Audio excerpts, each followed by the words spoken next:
Hey, welcome back. How we doing, everybody? Happy Monday here in the studio. Monday, March 27th. We're back at it at the Quivira Falls Studios for another episode of There's Always Next Year podcast. We're going to dig into a little bit of March Madness, probably going to talk a little bit about LIV going bankrupt, maybe, and some World Baseball Classic. They're not going bankrupt yet. That's I'm just reading it off the outline here. Yeah, there's a question mark next to it.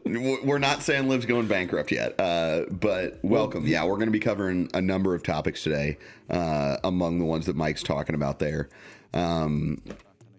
But obviously, March is a crazy month for sports, and you think about, championships that are coming up. We just had the Sweet 16 and the Elite 8 this weekend. So some very good games during that. Coming up next weekend, we have Final Four and the NCAA championship on Monday night.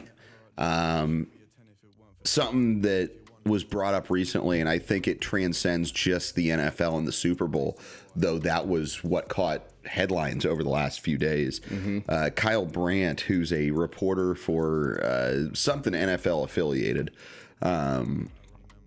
has put out a plea, more or less, and it's something that I've been on board with for the last few years. But I'm surprised it doesn't get talked about more. Right. The Super Bowl. The Super Bowl is played on a Sunday night every year. And every year, everybody gets together. Super Bowl is one of the biggest times of the year for people to host house parties, get the chicken wings out, get all the dips going, and host a house party with friends and family, watching the Super Bowl, watching the halftime show, watching the ads. It's a big ordeal. Right. And as I've gotten older, it's never made sense to me why it took place on a Sunday night. I don't understand why it's on a Sunday night. I mean, I typically end up taking, especially when the Chiefs have played the past couple of years, taking that Monday off of work because I know I'm going to be up late watching the game, hanging out with friends, maybe celebrating the Chiefs win. If a celebration ensues like it did last month, right? Nobody wants to come into work on Monday hungover. Nobody wants to come in on 3-4 hours of sleep, right? And even if and I completely agree with your point. We're in a city where regularly, as of right now, the Chiefs are going to be in the picture as far as contending for Super Bowls. They're a Super Bowl caliber team, obviously. Even for those fans that aren't, for me, let's say I don't even live in a city where there's a Super Bowl contender. Let's say I live somewhere like Tennessee or Cleveland, for Christ's sake. You're still going to be watching the Super Bowl. I'm still going to be watching sporting event. I'm still going to get together with my friends. It's the most watched sporting event in America. Right. But I just don't understand it. Put it on a Saturday. That's what I agree. You could do it. You could still do it at 5 o'clock. I think 5 o'clock is still a good time. Do it on a Saturday. And it goes to, so you look at, I was talking about, we've got the NCAA championship that'll be played on Monday night. NCAA football championship. And that's played on Monday night. And that's played even later. Now, I know not as many people are watching the NCAA basketball championship as they're watching the Super Bowl. You don't have a halftime show. You don't have the commercials. It's not the same production. But I would argue, and I think I was thinking through sports. The MLB, the NHL, and the NBA are going to be irrelevant because that's just going to fall whenever it gets scheduled. Because there's series, so you got 5 to 7 games playing. Teams can win on a Tuesday, teams can win on a Saturday, and it can happen anytime in between. It's just kind of how the scheduling works out. But the sports that I thought about were the NFL, both college basketball and football. And football, yep.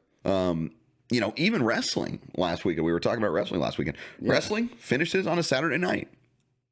It doesn't make sense to me. It starts Thursday and it finishes on Saturday. Why don't we do that with the Final Four? Why don't we play the Final Four games on a Thursday night and then have the championship on a Saturday? It would just make everyone's lives a lot easier. You're not have to be worried about staying up late, watching the game, watching your team if your team happens to be there, and then worried about having to wake up at 6, 7 o'clock in the morning to go into work the next day and maybe not be as motivated at work because you're running off a limited amount of sleep, or maybe you imbibed on a few beverages the night before watching your team play. But That's a nice vocabulary It just word for makes the day. sense. So NFL, NCAA, let's try and figure out these championship games. Let's get them on a weekend where we don't got to worry about waking up and going to work that next morning. Absolutely. So that's my plea. I am joining forces with Kyle Brandt. Kyle Brandt, you don't know me, but we stand together, my brother. I am all on board with championship games and exciting sporting events to be held on evenings where we don't have to go into work the next day, regardless of what those days are. I would prefer Saturday, though. I don't want it on Friday night either. Actually, I do care. I want it on Saturday. Just make it on Saturday. It's not that hard. But, talking about NCAA, talking about the tourney, we had those Sweet 16 and Elite 8 matchups over the weekend, and boy, it's been a hell of a tournament. The teams that we're still seeing in contention are exciting. A lot of them, pretty much all of them, are unexpected.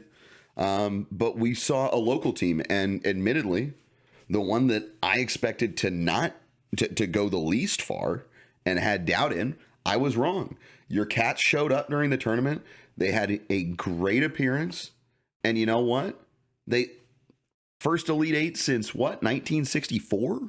No, it would have been the first Final Four had they made it to the Final Four since 1964. They made the Elite Eight back in 2014. Okay, or 2018, something Fair like enough. that. But nevertheless, a great run for the Cats. They did have a great run. I mean, to look at all of the things that happened this year between firing Bruce Weber at the end of last year, right, bringing in Jerome Tang, who's never been a head coach before for an NCAA team, and for him to put that team together with only 2 starters coming back and basically having to go to the transfer portal, bringing Keontae Johnson, bringing Naquan Tomlin from a JUCO. Marquise Noel was still there from last year, obviously, and he, I think, is going to be probably one that's up there for player of the tournament. Based off of his stats and what you've got to think so. Even though they didn't get to the Final Four, I get that. You've got to think so. They put up a tough fight against FAU, and unfortunately, FAU just they're looking really good. They got that big guy down low that he was dominant. He was dominant. K-State.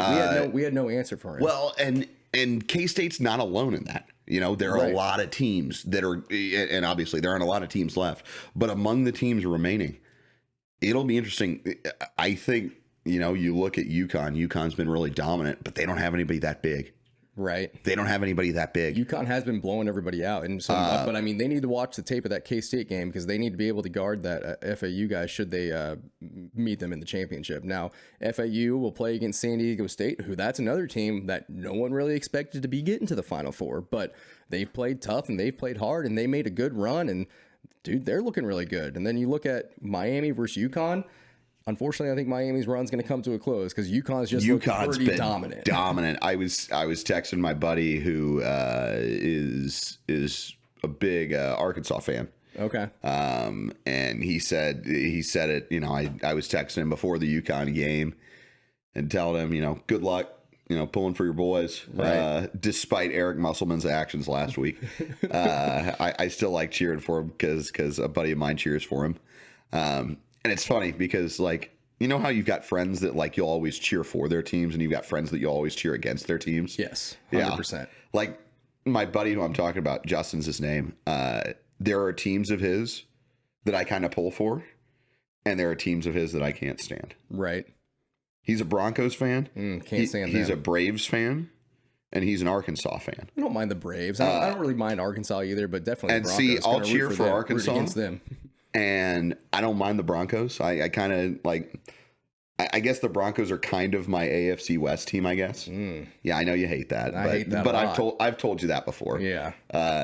But we were texting before it, and he texted me afterwards. He goes, "Man, I can't see anybody winning this tournament besides UConn. They're just so dominant." And they're blowing people out. Well, and the way this is all kind of worked out, I think this is the first tournament that a number 1 seed had not made the Elite Eight. So obviously you have no number 1 seed in the Final Four either. And so you got a number 9 seed in FAU. I think San Diego State was like a 5 or a 6. Miami was like a 6. I want to say San Diego State might have been a 5. I think you're right. Miami, I think, was a 6, and UConn was a 4. So you don't have any of the top 3 seeds from any of the brackets coming through to be in the Final Four. Well, and if we're filling out brackets 3 weeks ago, and I say, hey, Mike, I'm putting FAU and San Diego State in my Final Four. You're like, shut the fuck up and get out of here. Are you an idiot? Are you an idiot? No, yeah. I 100% would be, because, I mean, my final team that was in was Texas, and they ended up losing last night. You and me both. You and me both. I posted it communally on the Instagram yesterday of both of our brackets failing with that gif of Matthew McConaughey just going, fuck. But yeah, Texas was the end of the run for myself as well. Same. The sad thing was, like, after day one of the tournament, I felt so good. Oh yeah, I picked really well. I was rolling in. Even day two wasn't that bad, and then it was just a steady decline. Downhill from there, all downhill from there. I think for everybody. I mean, obviously there's no perfect brackets left. No one would have picked FAU going to the Final Four, I don't think. I want to touch on something really quick, and this is going to be brief, but it's funny because you used a phrase that I hear people use regularly, and I'm going to briefly ask for input. Just say yes or no, Matt. You don't have to talk on it too much. But it's all downhill from here. Is that a good thing or a bad thing? That's a good thing. It's easy. Oh. See, but you're not the only one that uses it that way. I thought it was a bad thing. Right. It's all about how you think about it. So if you think about, like, oh, downhill, we're fucked. Like, but also when you think about going uphill versus going downhill, it's a whole lot easier to go downhill. You'd rather be going downhill, like, if you're on a bike or something. People use that so differently, and I always find it fascinating when people use that phrase. And all three of us ran cross country. And all three of us ran cross country. So we should know going uphill versus downhill. But you know what? As a 30-plus man, I think I'd rather run uphill at this point. It hurts my knees to run downhill. Yeah. Well, I mean, speaking of these teams, I mean, I don't run that much either way. You guys, if you're watching on YouTube, you can see that. Speaking of these teams that are in the Final Four, I mean, we got UConn, who had to face some adversity when they were playing out in Vegas. Talk me through a little bit of that. They did. Yeah. UConn, I'm guessing the UConn men's team could not have been more excited to get out of Vegas. They arrived, I believe, on Tuesday, and when they arrived to the hotel they were staying at, and I don't want to, I'm pretty sure I know what the hotel was, but I don't want to say it at risk of, I'll say it allegedly. I read allegedly. Should I say that right? Is that the way to do it, or should I just not say the hotel? I think that's the best way to do it. Is allegedly this happened. We allegedly, I believe it was the Luxor Hotel, in Las Vegas. And the NCAA takes care of all the arrangements that they make for these teams that are in the tournament. Okay. It is not on the teams to do it. To my understanding from what I've read, it's on the NCAA to do this. They arrived in Las Vegas, go to the hotel. To my understanding, maybe they actually got checked into their rooms, and they get to the rooms and the rooms are in bad shape. Like, just not cleaned, or what are we talking about? The way the article, well, and again, you got to remember, I would imagine that a hotel that hasn't been cleaned after maybe a long weekend at the Luxor in Vegas looks a little bit different from the Comfort Inn in Springfield, Illinois. That probably sounds accurate. The way the article described it, maybe they were just taking liberties and embellishing a little bit. But when I picture a nice Vegas hotel room that's probably being used for like a team that's in the Sweet 16 Elite 8 in Vegas, it's probably pretty nice. Should be nice. I'm guessing that they were in pretty bad shape. Now, the article that I read said that there weren't any tigers or anything like that were found in the hotel room. So but nothing like the Hangover movie. Bad shape, but still in worse enough shape where they had to go find a new hotel, right? Right. And it was just kind of a nightmare for them. And they got to, I guess they had a conversation with the folks at the Luxor and got moved to another hotel. Okay. And got set up. but it was just kind of a nightmare situation. Well, and then you think like having to deal with that off the court adversity, and for them to be able to still go in and win both of those games in the Sweet 16 and the Elite Eight by double digits, like that just shows how good UConn is. And I think UConn is the team to beat now in this tournament. I think UConn's going to go probably win the whole thing. Now, I was wrong about K-State beating FAU, so I could be wrong about this. But the way UConn's been playing, I don't think they're going to be stopped at this point in time. We did have another tournament going on right now. And there was one other thing that I wanted to touch on before that. Okay. So that wasn't the end of UConn's troubles. Oh. So they go to practice later in the week. It might have been Wednesday. It might have literally been the next day. Because they played, I believe, after K-State on Thursday, right? Correct. They played Thursday night. Yep. So I'm guessing it was either a Wednesday practice or an early Thursday practice. But they go to practice, and somehow a bunch of items get stolen off the team bus, like players' personal items, iPads, stuff like that. And I don't know how it happened. Like, there weren't a lot of details in the article. Do you not lock the bus? Like, what's going on here? I don't know if it was the bus was like officially like broken into, like a lock was tampered with or something like that. But a bunch of guys apparently got their stuff stolen too. Jeez. So by the time UConn earned their trip to the Final Four, they felt they had truly earned their trip to the Final Four. Right. Personally, for me, I think like I don't like Vegas that much, but I think I'd rather spend time in Vegas than Houston, just off the top of my head. But I'm guessing they couldn't wait to get the hell out of Vegas to get to Houston. Right. No, yeah, that's for sure. But like I was kind of starting to dig into, we got the NCAA Women's Tournament going on right now as well. Yes. And NIT and NCAA. Yes. And so we've got some chippiness actually going on in the women's tournament, which is something that you typically don't hear about or see. I don't know if it's been like this the past couple of years, but like you've got girls throwing punches, you've got crowds yelling at these Cavender twins. I don't know if you've heard of Haley and Hannah Cavender, but they're big on TikTok. They're big social media influencers. They're, I think, the second most making NIL deal as far as females go behind Livy Dunn. But they're making basically $1.7 million a year in NIL deals. So they're doing well. Sounds awful. It's these fraternal twins who play for Miami, and the crowd at one point during one of their games when they were playing Indiana, I think it was Haley Cavender was up shooting free throws, and she hits both of her free throws to go up by 3, and the crowd just starts chanting, "Stick to TikTok, stick to TikTok," and she hits that second free throw and just shushes the crowd. And so they're getting a little bit chippy, but then Haley Van Lith gets into That's the girl from Louisville. Yep, Louisville girl. She gets in kind of an altercation when they're shaking hands at the end of a game. Memphis player, I'm going to butcher this name. No. I don't even want you to try to say it. I'm guessing I believe it's Jamira Shoots. Okay. Did she score?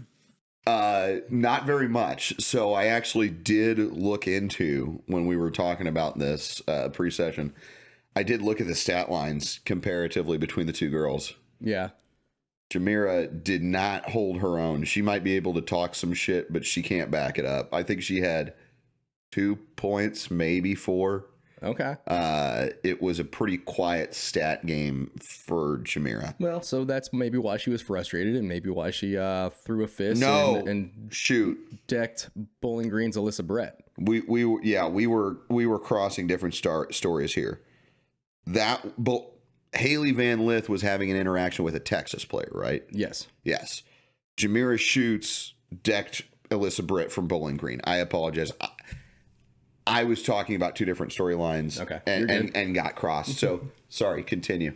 No, I was just saying, yeah, Memphis player Jamira Shoots decks Bowling Green's Alyssa Brett at the end of the game, which makes you wonder what kind of was happening, what kind of interaction was happening between the 2 players during the game that caused, obviously, this frustration to come out, where at the end of the game, again, she went down. She went down for a while. Yeah, she was down laying on the floor for a long time. She was down for most of 60 seconds. Now, you know, there wasn't a very good camera angle as far as seeing any expression on her face, you know, if she was truly like dazed to the point where she couldn't get up, or was just kind of like maybe she was taking a moment to process in things. shock because she just got maybe hit she in was the in face. shock because she just got hit in the face. I've gotten punched in the face before. I've been in shock before. But that's just crazy coming from the women's tournament. You don't really think about that happening on the women's side, and I don't know why, but in your opinion, why do you think these frustrations, these things are coming out, at least in this tournament now, when we typically don't see them? And maybe it's a social media thing. Well, we're seeing a lot more things on social media. But here's what I will say. For the first two, as far as the Cavender twins and Haley Van Lith, yes, I think it's clout chasing stuff. Yeah. Now, again, that's the crowd with the Cavender twins. That's not really a player. So, yeah, that definitely has to do with TikTok, has to do with NIL, all that. Haley Van Lith, yeah. I think that girl that decided to chirp at her probably got a little high and mighty with herself. Yeah. Again, her I don't know why the hell you'd say something in that scenario, because you just took an L. I think a sizable L. I think they kicked their ass. And from what you were saying, this girl did not put up good stat lines. And that girl did not mirror her at all as far as production. Yeah. And she was right at the front of the line, ready to say something, looking for her. And props to Haley Van Lith, because, clearly she chirped back and said something, but she was an adult about it and just moved on. I mean, you could tell she was a little pissed off, but she just moved on down the line. And even seeing a couple of her teammates that were line, like the good game line kind of ended after that. But there were a couple of her teammates from Louisville that were right there behind her and were ready to go. Ready to chirp with that girl that was saying something too. So props to her and her teammates for handling themselves well in that situation. For being adults about it. No one, acting like you've been there and just handling it. Right. Speaking of people who have been there and should know how to act like they've been there, we're going to move into this week's Dick of the Week. All right, let's do it. Last week we highlighted it's funny, last week we highlighted a coach that had defeated the Kansas Jayhawks. Yep. Took his shirt off. And saying that he was the Dick of the Week for his actions. This week, we are highlighting the head coach of a team that got defeated by the Kansas State Wildcats, and that's the Michigan State Spartans and Tom Izzo. Tom Izzo's been around a long time. He is always a force to be reckoned with during the NCAA tournament. Michigan State is never a slouch. They were a 7th seed this year, which is probably lower than they typically are. Yeah, but typically, I mean, when Michigan State makes it to the tournament, like Tom Izzo has that team primed and ready to compete in that tournament. He knows how to coach come March. Yes, he absolutely does. That's exactly right. And they have a great game, like a truly exciting game on Thursday night between them and the Kansas State Wildcats. Real close game. Goes into overtime. And Kansas State comes out on top. And I think there are a couple of different ways that Tom Izzo successfully navigates a post-game presser and doesn't look like a douche. And I don't think he effectively did either of those ways. Yeah. He pretty much took the standpoint of, and we'll take, we can take a look at the clip here and hear it for ourselves. But he certainly didn't give, in my opinion, the credit due to K-State as far as a victory earned. And they made some big plays, but some of those plays weren't big plays. They were lucky plays. And I didn't think we played our best. I think some of it was them. I think some of it was us. But, boy, we bounced back in that second half. I mean, they banked in 2 shot clock threes. And they made some big plays, but some of those plays weren't big plays. They were lucky plays. And I'm not impressed with, for one, how long he's been there. Like, I watched a lot of the interview, and a lot of the interview, he talked about how good the Big Ten was this year, that they're the best league. And we've talked about this the last couple weeks. I'm sorry. Don't get me wrong. The Big Ten traditionally is one of the top 2 conferences in men's basketball. This year, they were not. Yeah. The top 2 were the Big 12 and the SEC. They were. I agree with that. You and I have talked about this. Yeah. The Big 12 had like 4 or 5 teams consistently in the top 25. The SEC had probably 4 teams consistently in the top 25. Big 10 wasn't there this year. His team was a 7 seed. And to take that stance and to really essentially discredit Jerome Tang and his team and Noel and everything he did during the tournament, you know, I think it's just a little classless. I lost respect for Tom Izzo. I went into that game and I texted it out to you guys. I said, I don't bet against Tom Izzo during March. Right. You said that. I knew that it was a 7 versus a 3, a 2. We were 3. Yeah. 7 versus a 3. To me, it didn't matter because it was a long-time experienced, successful March coach going up against a first-year coach. And to me, it's Tom Izzo. And I was wrong. And I have no problem acknowledging that I was wrong. Congratulations to the Wildcats. Exceeding expectations throughout the year. Extremely exceeding expectations during the tournament. But classless by Tom Izzo to essentially say, oh, you know, they banked in 3s and they got lucky and maybe we didn't play as well as we could have. Just be humble. Well, own the fact that you got knocked out. You made a Sweet 16 appearance. And to me, it's him saying that the banked in 3s were lucky shots. Well, you know what? Teams that win make those shots. Like, and guess what? K-State made those shots. They were able to move on in the tournament. And Tom Izzo, you need to give credit where credit's due. You need to give credit to Jerome Tang and having his team ready to play.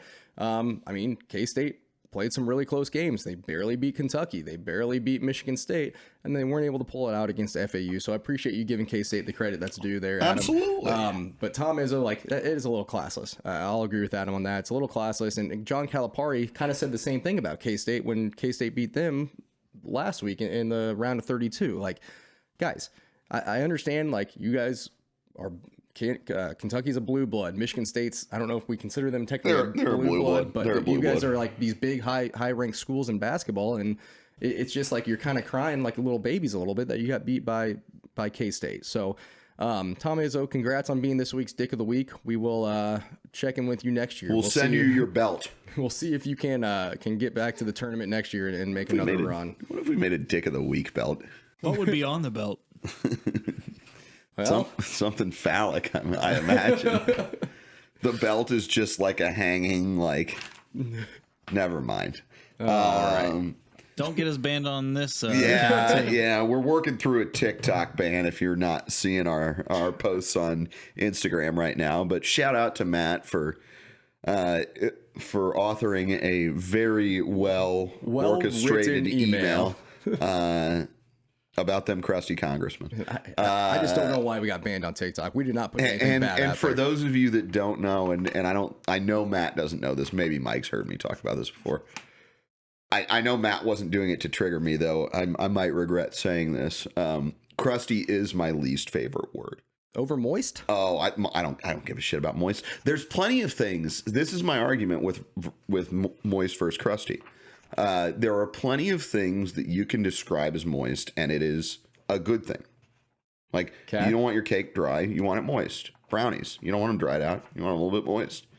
I got you. I'm not going to go any further than that. Crusty. Besides like a pie or a pizza, think of one thing that's described as crusty, and it is even remotely good or positive. I think sometimes you want like a little crustiness on the outside of a sandwich, you know, like a little toasted crustiness on the outside of a sandwich. I think that's pretty good. I'll humor that. Yeah. I'll humor that. I like clearing the crust out of my eyes in the morning. God damn it.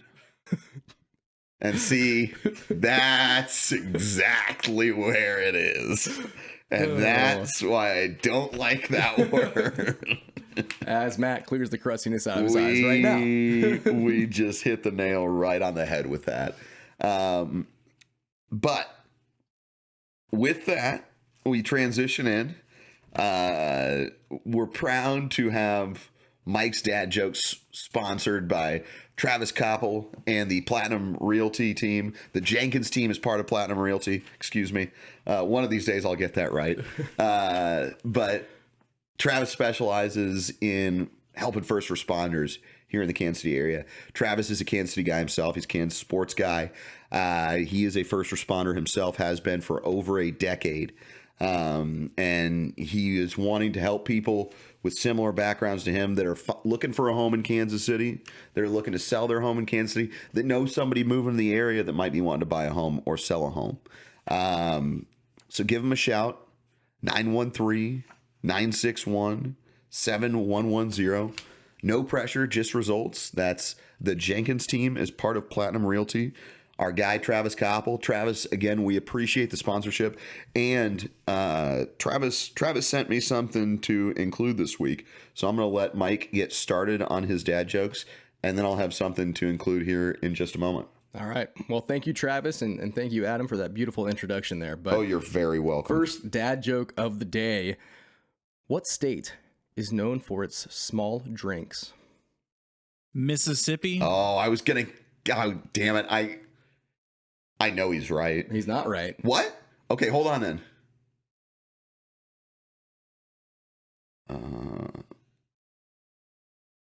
I don't know. Minnesota. Damn it. I definitely thought it was Mississippi too, so I was going to be right probably there. would work there, but the one I got was Minnesota. So I guess you could sip on a large drink.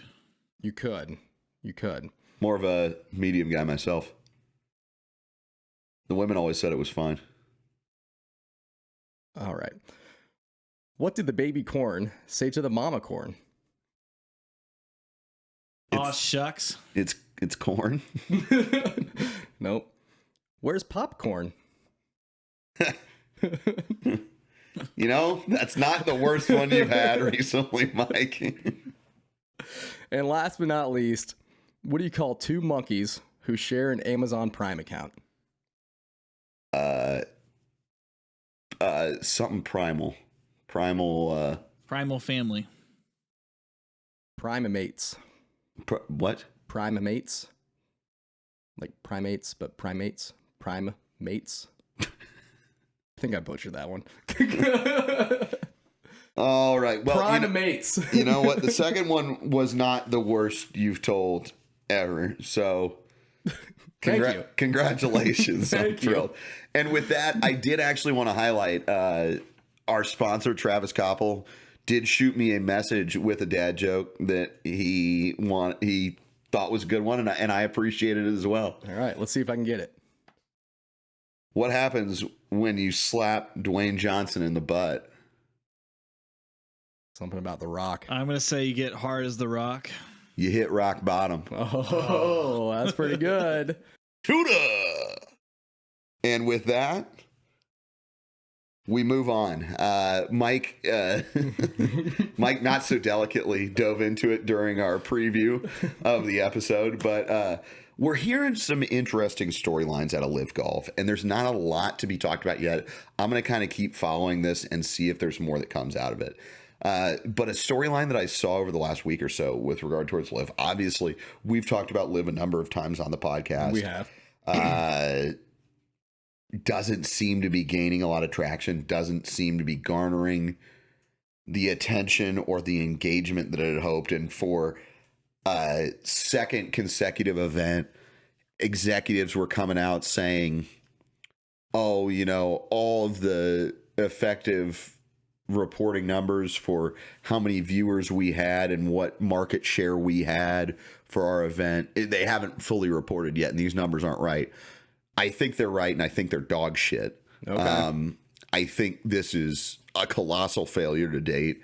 We talked about a few months ago about how going into this season, I thought that LIV was going to really kind of come out with a more solidified product and a better foundation moving forward to try to compete with PGA.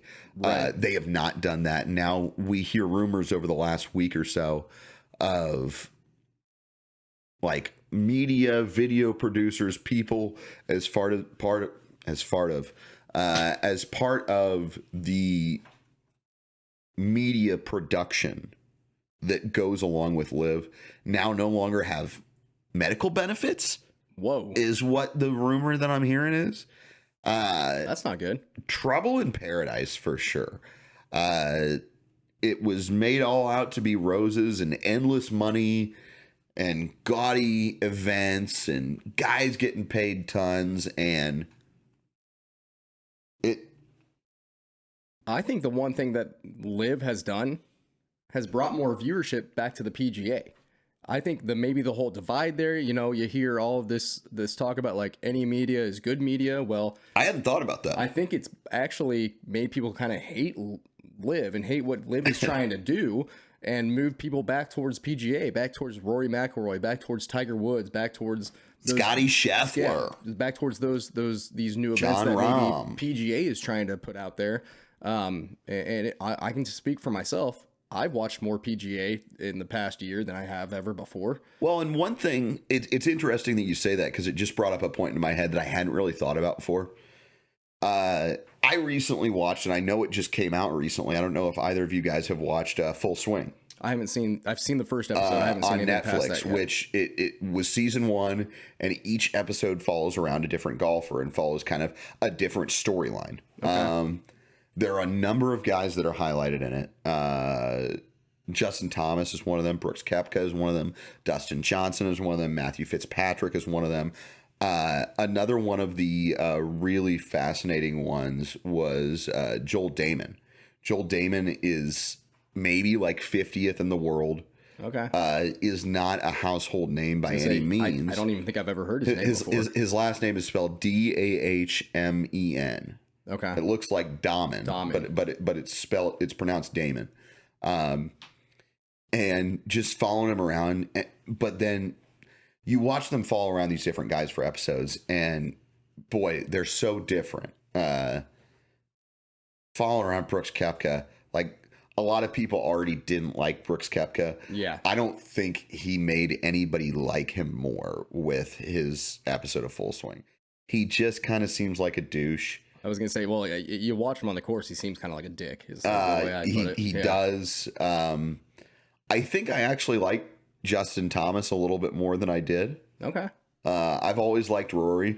Dustin Johnson just seems like a really chill guy. Like, yeah. I know he went over to LIV, but he just seems like the chillest guy. Guy you'd want to go play 18 and have a couple beers with, maybe. I would certainly hang out with Dustin Johnson. Yeah. But it's just interesting to me because I don't think it followed Ian Poulter too. And Ian Poulter is also part of LIV. I didn't dislike Ian Poulter as much, but I definitely wasn't like, oh my gosh, I want to cheer for him. Right.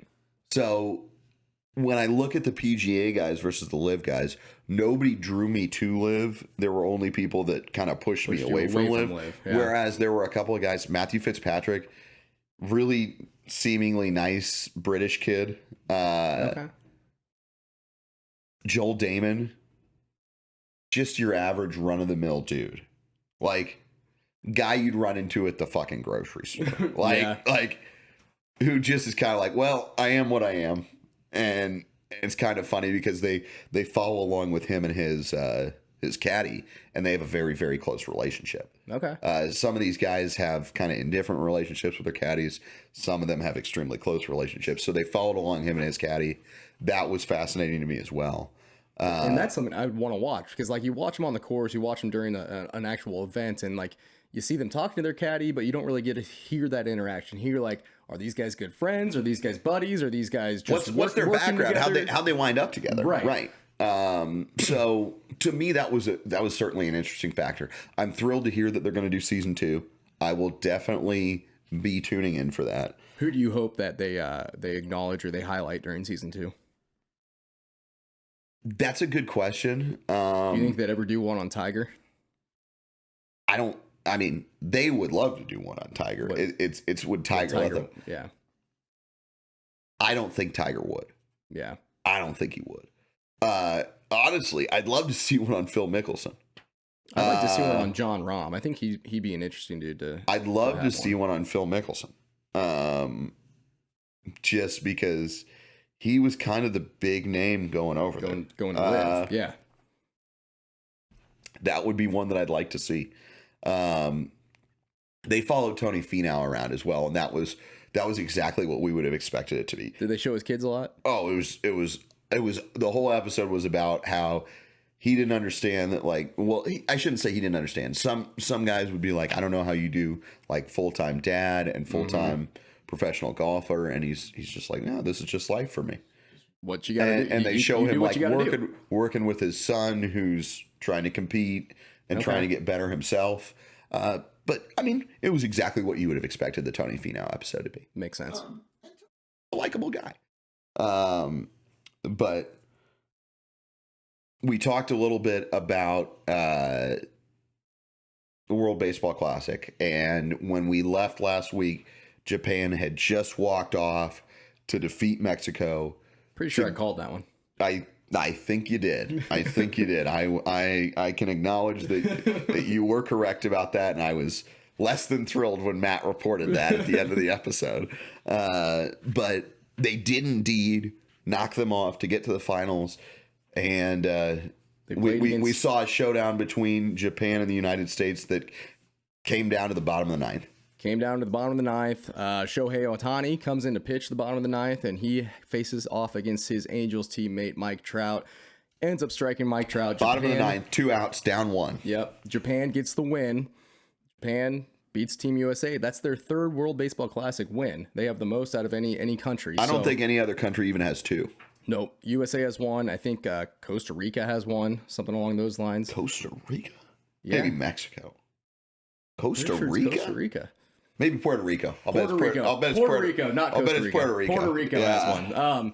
But it made me think a little bit this past week about how Japan has been able to, it seemingly has closed the gap with the MLB. The Japan, I think it's Nippon Professional Baseball, is the professional baseball league over there in Japan. And you look at that Japan team, there's only like 2 names on there that I could recognize, maybe 3. Yu Darvish, he plays in the MLB, and then you got Shohei, obviously, and then Lance Nootbaar, who plays for the Lars Nootbaar, my bad, who plays for the Cardinals right now. And it's funny because I can't imagine I was the only person that was shocked to see Lars Nootbaar playing for Team Japan, because Lars Nootbaar sounds more like maybe a hockey player or a cross-country skier than a baseball player. And he even looks like Scandinavian more than he looks like he sounds like Japanese. Somebody that comes from Northern Europe, to your exact point. Right. So those are the 3 names that I at least recognize. The rest of the names for Japan, didn't know them. They probably play over there in Japan. Same boat. So it just shows you like how Japan has been able to build their baseball program up. They're paying those guys over there. I think they're paying them decent. I kind of looked it up, and I was trying to like do the comparison between the Japanese yen and the US dollar. It looks like they make 43.1 million Japanese yen. I don't think I did this math right. There's no way this is right. I don't think I did the math right. So if someone can help me out with that. I hadn't looked at this part of the math before. Right now, looking at this, there's no way they're getting paid $5,500 a year. But according to what I looked up, 1 yen is equal to 0.0076 of a US dollar. So if they're making 43.1 million Japanese yen, if someone can tell me how many US dollars that is, that'd be interesting. But I'm just curious on why more Japanese players, if they are that good, which they looked really good in the World Baseball Classic, are not coming over to play in the MLB. Is it A, because they don't want to leave their families and leave their culture, leave everything over in Japan and come play in the United States? Is it B, that they are getting paid relatively decent over there? And so, well, if you recall, last week, Matt did touch on something with regard towards his hostile takeover with the quality of life in Japan and the cleanliness, and they don't have, the social issues that we do. They don't have the violence. They don't have the crime. A lot of that stuff is non-factors over there. That's true. I can certainly imagine that if you're looking at moving halfway across the world to somewhere where you don't know anybody, that's a foreign language to you, and the rate of crime and the rate of chaos is so much higher, right? It would be easier to say, you know what, I'm going to stay in Japan. As far as the money side of things goes, I think we might have to dig into that a little bit more to make sure we're evening those numbers out. Matt, you got something for us there? Matt just pulled it up here. 43 million yen, about $330,000. So that's a decent amount for a year's work over there in Japan. And that's the average salary. That's just the average. That's the average salary. So 330. That's probably pretty comparable to the average MLB salary. I'm guessing average MLB is probably $500,000 to $600,000 a year. Okay. I would guess ballpark. Ballpark. No pun intended. People. That's pretty funny. But yeah, I mean, obviously a very livable wage. Right. So and that just all comes together onto why the Japanese players are staying over there in Japan, staying with their families, staying in that nice culture that you talked about, where cleanliness, crime may not be as big of an issue as over here in America. So, I mean, maybe I got to start looking at a Japan team and start rooting on some Japanese baseball. I wonder if the sports books betting apps would let us bet on Japanese baseball. Oh, I'm sure they will. They'll take our money on any If you can sport. bet on cricket over there in England, I'm sure you can bet on... I didn't know we could bet on cricket. Yo, you can definitely bet on cricket. You can bet on it. Have you bet on cricket? I've never bet on cricket. Okay. But I've seen it on the FanDuel app. What you got, Maddie? The minimum salary in the MLB is like $570,000 a year. Oh, is it that high now? So the average is much higher. Okay, so the average is probably about 859, something like that. I saw something that said the average is like $2 million. No, that's crazy. It's those huge contracts just drive up the average. You're right. If a guy's getting paid $40 million a year, he's covering a lot of people. Yeah. So most people are not getting paid that much, but you're probably right. It probably is close to $2 million, especially with the MLB not having a salary cap. And it probably is easier over in Japan to reach more towards that average $330,000 a year than it would be to get towards the average in America playing for the MLB, I would guess. Probably. You probably don't have as many minor league players who aren't even getting paid. Yeah, I don't know what their minor league system looks like at all over there, so I have no idea about that. But I would guess there's probably not as many just insane like 10-year $400 million deals or stuff like that. I would agree with you on that. That's probably a little bit more conservative with the contracts they're signing. But I guess, to sum this all up, it's just crazy that Japan has been able to bring their baseball program to basically a world-class level. Obviously, winning 3 World Baseball Classics is a big deal. Congratulations, Japan. You beat USA. You went undefeated in the World Baseball Classic tournament. And, I mean, you guys look really good. So keep it up. We'll see you in, I believe, 2026 is when the next one comes about. And hopefully, maybe USA can pull off a victory in that. And one thing that we talked about before we move on that I thought was really interesting, and I shot it in a message to you guys when we were talking about it after last week's episode. The World Baseball Classic is factored into Major League Baseball's collective bargaining agreement, which I had no idea about. But when I saw Rob Manfred and Tony Clark sitting there handing out the medals to Japan, it's like, okay, well, that's the head of the MLB and the head of the MLB Players Association. So that was really interesting to me. I would have thought there was some independent governing body that would be the ones giving the trophy, awarding the medals that are not the face of the MLB, because to your point, like there's the Nippon Baseball League as well. Right. I would think they'd kind of want to have, like, much like the Olympics, not to say that there's not corruption in the Olympics. I'm not even going down that rabbit hole, but or World Cup for that matter. But they all have at least independent, right. Which now, as I'm saying this, it's like, all right, all these places have been corrupted. Maybe that's why they don't have an independent governing body. Because you talk about FIFA with the World Cup. You talk about FIFA, the World Cup. You talk about the Olympics. Yeah. There's been corruption in both. Yeah, maybe that's why. But just interesting. That was something that I've never followed the World Baseball Classic that closely, so I didn't realize that up to that point that was where it was. And it was a great tournament this year, and I hope in 2026 maybe we'll get some more American players. I know we were missing some Who knows? prime pitchers. Maybe 2026 TANY goes on the road. We go down to Miami. We see the World Baseball Classic. Matt's getting excited about it. I'll be there. Matt's getting jacked about it just as I'm talking about it. And speaking of things that Matt gets jacked about, it's time for Matt's Hostile Takeover.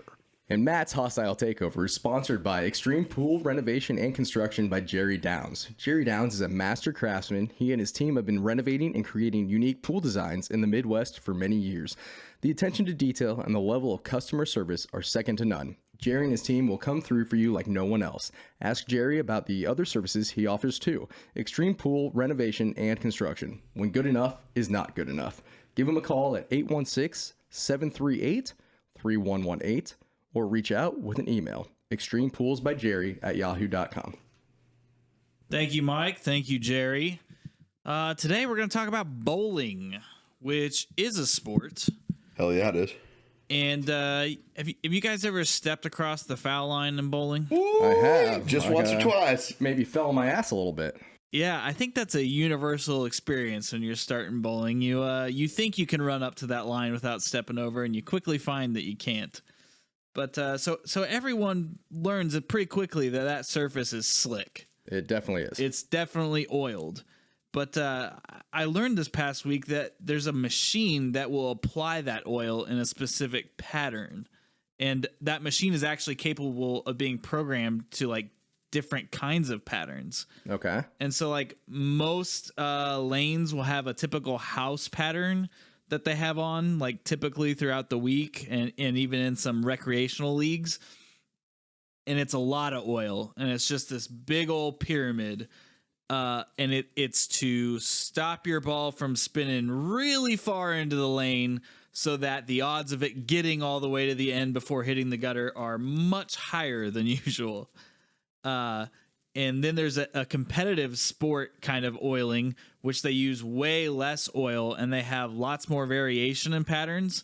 And it's much more punishing for when your ball will like leave that oil pattern and will start gripping the boards and start spinning out. Interesting. And like I said, I just learned this week. When I first learned this, like I felt kind of like all these bowlers I've seen at the thing have been like cheating me or like lying to me. Can't you guys picture those amazing like bowling hook shots where you just watch it magically start spinning at the end of the lane and curves just hit it right into it? You're like, how do you do that? How do you know how to spin it just right? Like Zach Greinke with that like 67 mile an hour ball that he would throw. Yeah, just like that. But after thinking about it a little much and learning all the variations and all the math that goes behind it, like I'm coming to terms a little bit more. So you've been practicing this weekend? Is that what you're telling me? No, I'm not very good at bowling, and nor do I remember the last time I went bowling. But there's just way more science and thought that goes behind throwing that bowling ball than I ever thought. And the state of the lane is something that every bowler, every time they go to throw, is like something they're thinking about. Like at the beginning of the night, bowling alleys have to apply the oil regularly. So often before league play, they'll like apply it then so that everyone kind of starts with a fresh amount of oil and possibly different pattern than like the rest of the week. I love applying a fresh amount of oil before I get started too. On the wooden boards on the floor. That's right. To the balls too sometimes. On the bowling lanes. Thank you, Adam.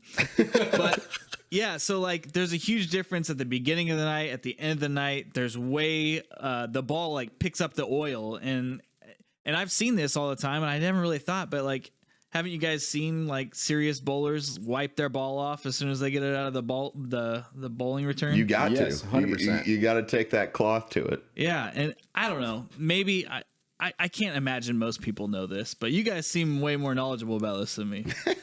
Is this just somewhere? I can teach you. Yeah, am I telling you guys something you didn't know? No. When I watch professional bowling, sometimes they'll have it on ESPN or Fox Sports or something like that. And yeah, you definitely see like every time like they're very calculated on what arrow they're pointing at, how much spin they're putting on that ball. And then definitely when it comes back through, every single time they're wiping that ball down just to make sure that it's clean of oil. So that way when they throw it again, they know they can basically emulate the same shot that they just had. Yeah, if you guys just imbibe and emulate, you are just. I'm killing it tonight. I am. I tell you what, you are rolling. Sorry, continue, Matt. Didn't need a tutor. I don't know. Not in bowling, apparently.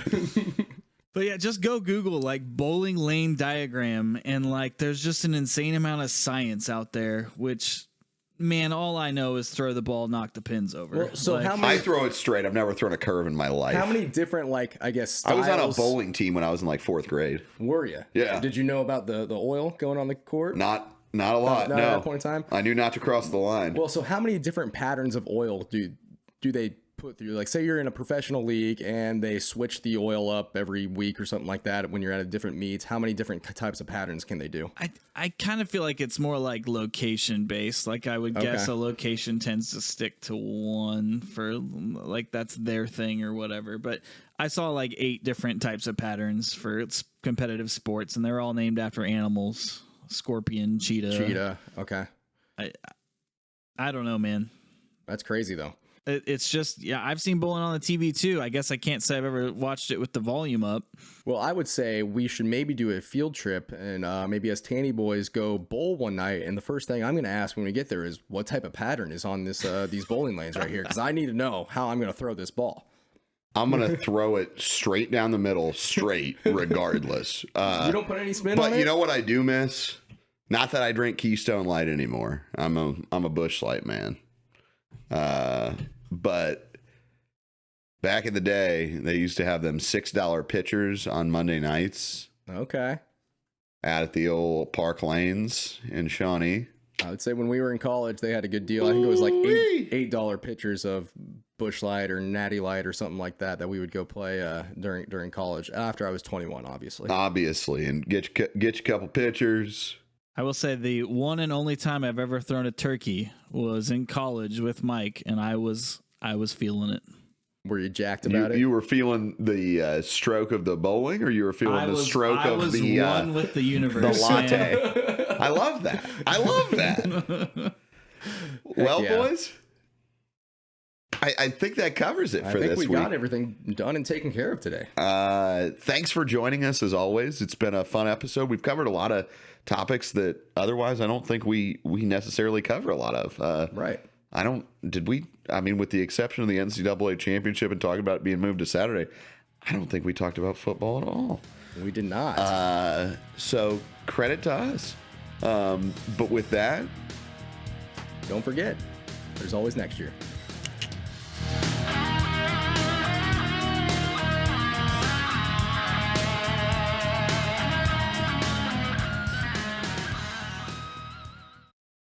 It's a ghost, ma'am. The ghost of Quivira Falls. I ain't scared of no ghost.